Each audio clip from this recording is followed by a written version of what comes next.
So magandang araw mga guys. So sa video ito guys, magluluto muna tayo ng mga huli natin. Kasi marami nagtatanong kung paano ba daw linuluto namin yung mga hinuhuli namin sa pangingilaw. So tunghayan nyo ito guys at ito na. At may huwagang reminder lang po, pag ikaw ay ngayon lang naligaw sa aking channel, please pindutin na ang subscribe button.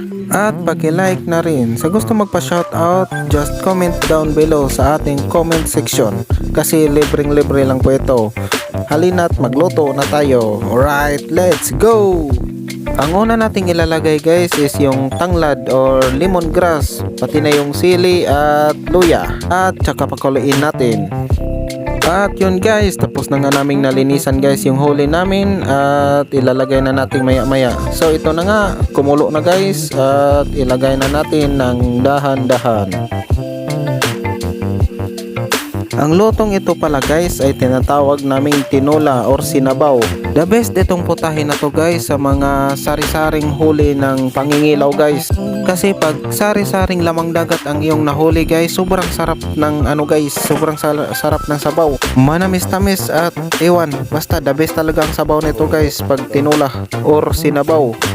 Pag nakahigop ka ng sabaw nito guys, parang nabubuhay talaga yung lamang loob mo guys. Yung kalamnan mo parang buhay na buhay sa sobrang sarap ng sabaw nito guys.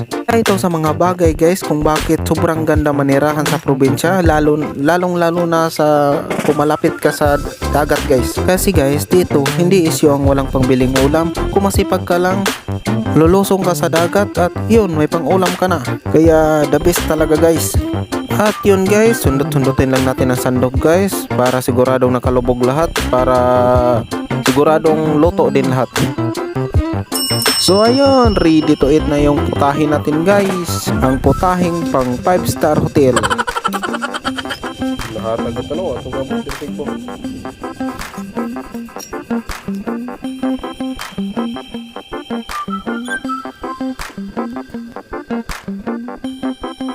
Dong gawas na ga, largo puno.